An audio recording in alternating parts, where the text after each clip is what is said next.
Rotarians at the end of this to applaud both candidates. Thank you, Eric. Andy?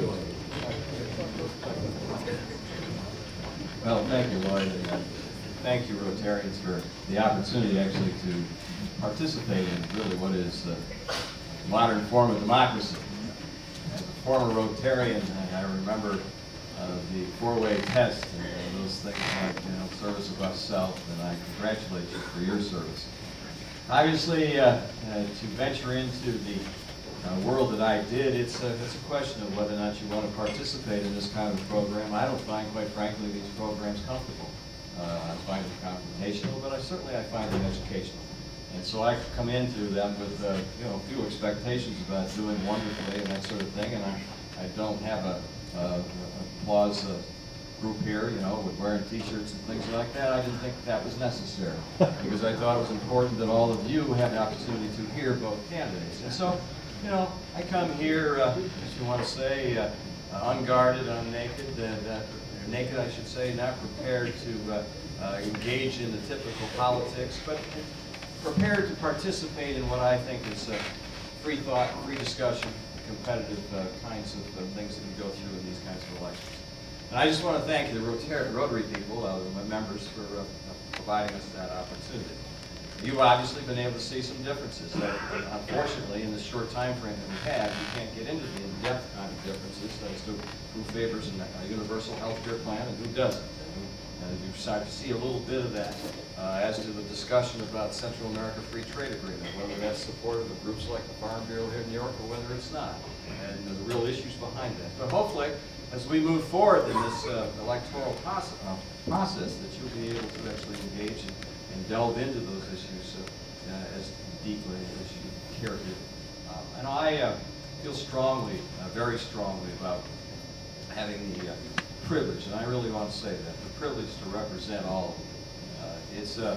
It was a very interesting experience that I had in my 24 years in the state legislature, and a very rewarding one. I met a lot of wonderful people, very educated and talented people who had on their minds to do the best thing for the country.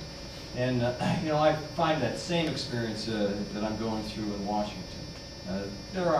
Certainly there are people in Washington who are not the person that you would want to call your best friend, and we're seeing that. And I didn't go there to participate in that process or with those people. I went there to change the system. And we started to do that. We have an energy policy now that we never had 30 years ago. We're trying to promote ethanol and things like that, which are jobs. We're trying to get away from foreign dependence. And I could go on through the list of accomplishments, and you'll have an opportunity to kind of see what we've been able to accomplish in just 20 months.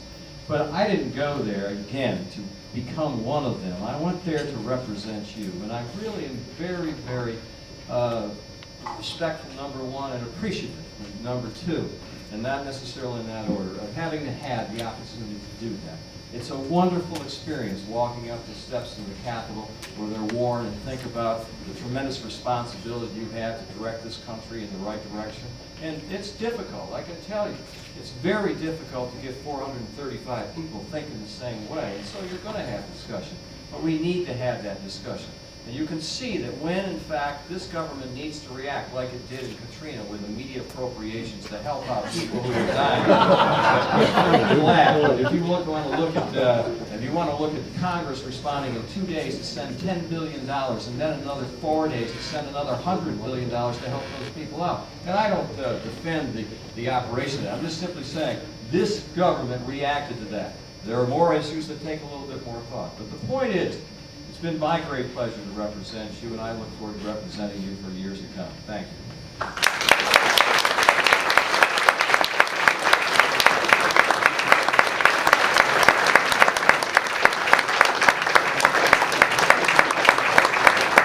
Thank you, Eric, and thank you, Randy. On behalf of Rotary, we have a wonderful gift we're giving out, Service Above Self, a wonderful motor.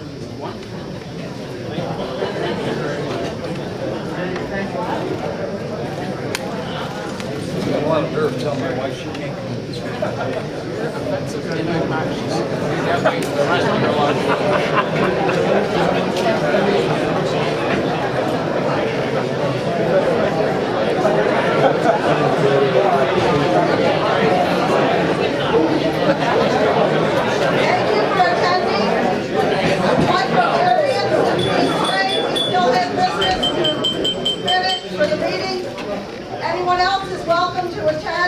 stay here with us.